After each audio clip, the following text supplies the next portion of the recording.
بسم اللہ الرحمن الرحیم الحمد للہ رب العالمین والصلاة والسلام علی نبینا محمد وعلی آلہ وصحبہ اجمعین ومن تبعہم بإحسان الی یوم الدین، اما بعد۔ معزز دینی بھائیوں، بزرگوں، اسلامی ماؤں اور بہنوں، ذرا اپنے معاشرے پر ایک نظر ڈالیں اور دیکھیں کہ ہماری زبان، ہماری گفتگو، ہماری روزمرہ کی بول چال کیا مکمل طور پر توحید خالص کے سانچے میں ڈھلی ہوئی ہے، یا نادانستگی اور جہالت میں ہم ایسے الفاظ ادا کر جاتے ہیں جو ہمارے ایمان کی بنیادوں کو کھوکھلا کر رہے ہیں۔ ہمارا آج کا موضوع ایسی ہی ایک سنگین غلطی سے متعلق ہے، ایک ایسا گناہ جسے لوگ معمولی سمجھتے ہیں، لیکن آسمان و زمین کے پروردگار کے نزدیک وہ غیر معمولی ہے، یعنی اللہ تعالیٰ کے سوا کسی اور کی قسم کھانا۔ یہ محض چند الفاظ کا معاملہ نہیں، بلکہ قلب و روح کی گہرائیوں میں پیوست عقیدہ توحید کا مسئلہ ہے۔ یہ اس تعظیم کا معاملہ ہے جو صرف اور صرف ایک اللہ وحدہ لا شریک کا حق ہے۔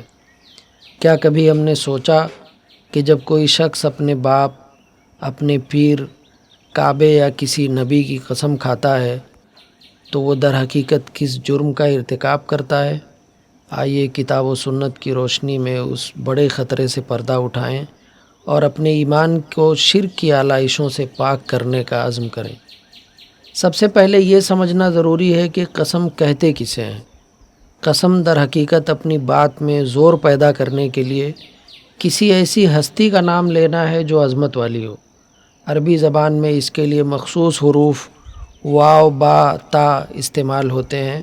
شریعت اسلامیہ میں یہ طے شدہ اصول ہے کہ قسم صرف اور صرف اللہ جل و علا ہی کی کھائی جا سکتی ہے، یا تو اس کے ذاتی ناموں سے جیسے اللہ، الرحمن، الرحیم کی قسم، یا پھر اس کی صفات میں سے کسی صفت کی قسم جیسے اللہ کی عزت کی قسم، اللہ کے علم کی قسم، یا اللہ کے کلام قرآن کی قسم۔ اس کی وجہ یہ ہے کہ حقیقی اور کامل تعظیم کا مستحق صرف اور صرف اللہ تعالیٰ ہے۔ جہاں تک مخلوقات کا تعلق ہے، خواہ ان کا مرتبہ کتنا ہی بلند کیوں نہ ہو، جیسے ہمارے نبی سیدنا محمد صلی اللہ علیہ وسلم، ہمارے والدین یا دیگر نیک اور صالح شخصیات، ان کی تعظیم اپنی جگہ، لیکن یہ تعظیم ہرگز اس درجے تک نہیں پہنچ سکتی کہ ان کے نام کی قسم کھائی جائے۔ قسم کے ذریعے کیا جانے والا یہ اظہار تعظیم صرف اور صرف اللہ عز و جل کا خاص حق ہے۔ لہٰذا جو شخص نبی صلی اللہ علیہ وسلم کی قسم کھاتا ہے، یا اپنے باپ دادا کی قسم کھاتا ہے، یا کسی ولی اور بزرگ کی قسم کھاتا ہے، یا امانت اور نعمت کی قسم کھاتا ہے، تو وہ اللہ عز و جل کے ساتھ شرک کا ارتکاب کرتا ہے۔ یہ ایک ایسا سنگین گناہ ہے جس سے فوری توبہ کرنا ہر مسلمان پر واجب ہے۔ سنت مطہرہ اس معاملے میں بالکل واضح ہے اور اس میں کسی قسم کے شک و شبہ کی گنجائش نہیں۔ رسول اللہ صلی اللہ علیہ وسلم نے انتہائی سختی کے ساتھ غیر اللہ کی قسم کھانے سے منع فرمایا اور اس پر شدید وعید سنائی ہے۔ آئیے اس سلسلے میں امیر المومنین سیدنا عمر بن خطاب رضی اللہ عنہ کا واقعہ سنیے۔ ایک مرتبہ نبی اکرم صلی اللہ علیہ وسلم نے انہیں اپنے والد کی قسم کھاتے ہوئے سنا تو فوراً روک دیا اور یہ ابدی اصول بیان فرمایا: الا ان اللہ ینہاکم ان تحلفوا بآبائکم فمن کان حالفا فلیحلف باللہ والا فلیصمت۔ خبردار، بے شک اللہ تمہیں اپنے باپ دادا کی قسمیں کھانے سے منع فرماتا ہے، پس جو شخص قسم کھانا چاہے تو وہ اللہ کی قسم کھائے ورنہ خاموش رہے۔ یہ فرمان کتنا واضح ہے۔ قسم یا تو اللہ کی ہوگی یا پھر زبان بند رکھی جائے گی، تیسرا کوئی راستہ نہیں ہے۔ جلیل القدر صحابی سیدنا عبداللہ ابن عمر رضی اللہ عنہما کا عمل دیکھیے کہ وہ توحید کے معاملے میں کس قدر حساس تھے۔ انہوں نے ایک شخص کو یہ کہتے ہوئے سنا: لا والکعبہ، نہیں، کعبہ کی قسم۔ یہ سن کر سیدنا ابن عمر رضی اللہ عنہما نے اسے فوراً ٹوکا اور فرمایا: انی سمعت رسول اللہ صلی اللہ علیہ وسلم یقول من حلف بغیر اللہ فقد اشرک۔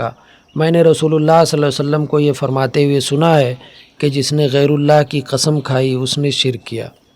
غور کیجئے، کعبہ جسے اللہ نے اپنا گھر کہا، جس کی عظمت ہر مسلمان کے دل میں ہے، اس کی قسم کھانے کو بھی شرک قرار دیا جا رہا ہے، کیونکہ عظمت اپنی جگہ، لیکن وہ عبادت اور تعظیم جو قسم کی صورت میں ظاہر ہوتی ہے وہ صرف اللہ کا حق ہے۔ ایک اور حدیث میں اس ممانعت کو مزید عمومیت کے ساتھ بیان کیا گیا ہے۔ سیدنا ابو ہریرہ رضی اللہ عنہ سے روایت ہے کہ رسول اللہ صلی اللہ علیہ وسلم نے فرمایا، لا تحلفوا بآبائکم ولا بأمہاتکم ولا بالانداد ولا تحلفوا الا باللہ ولا تحلفوا باللہ الا وانتم صادقون۔ نہ اپنے باپ دادا کی قسمیں کھاؤ، نہ اپنی ماؤں کی اور نہ ہی شریکوں کی قسم نہ کھاؤ مگر صرف اللہ کی، اور اللہ کی قسم بھی تبھی کھاؤ جب تم سچے ہو۔ الانداد سے مراد ہر وہ چیز ہے جسے اللہ کا شریک یا ہم پلہ سمجھا جائے۔ یہ حدیث اس دروازے کو مکمل طور پر بند کر دیتی ہے۔ علماء نے قسم کھانے والے کے عقیدے اور نیت کے اعتبار سے اس عمل کو 2 درجات میں تقسیم کیا ہے۔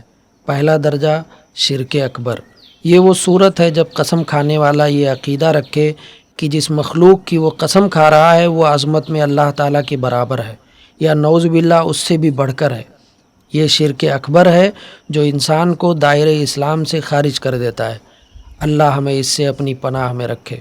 دوسرا درجہ شرک اصغر، یہ وہ صورت ہے جب قسم کھانے والے کا یہ عقیدہ تو نہ ہو کہ وہ مخلوق اللہ کے برابر ہے، لیکن اس کی زبان پر یہ کلمات عادت یا تساہل کی وجہ سے جاری ہو جائیں۔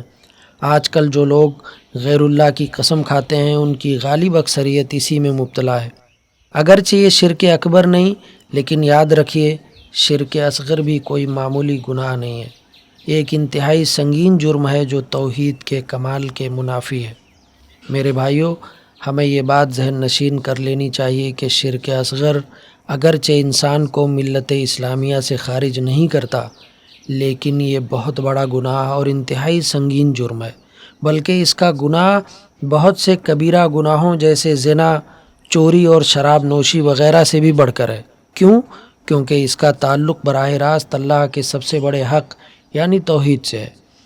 اس لیے جس مسلمان بھائی کی زبان پر یہ بری عادت چڑھ چکی ہے، اس پر واجب ہے کہ وہ فوراً اللہ کے حضور توبہ کرے، اپنی زبان کی حفاظت کے لیے اپنے نفس سے جہاد کرے اور اپنی زبان کو صرف اور صرف اللہ کی تعظیم کا عادی بنائے، تاکہ قسم نکلے تو صرف اس رب ذوالجلال کے نام کی، اور وہ بھی سچائی کے ساتھ۔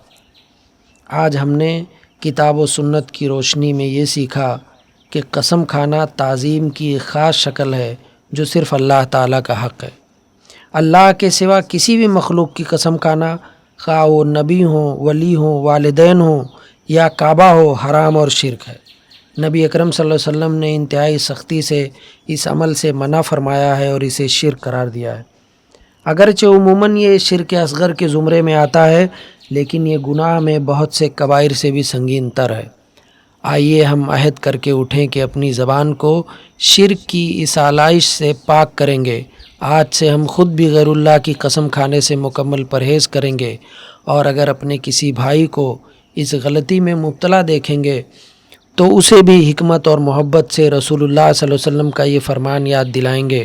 اپنی گفتگو کو واللہ باللہ اور تاللہ تک محدود رکھیں، اور وہ بھی صرف ضرورت کے وقت اور سچائی کے ساتھ۔ یہی توحید کا تقاضا ہے اور یہی ہمارے ایمان کی سلامتی کا راستہ ہے۔ اللہ تعالی ہمیں اس کی توفیق دے، آمین۔ وصلی اللہ علی نبینا محمد وعلی آلہ وصحبہ اجمعین۔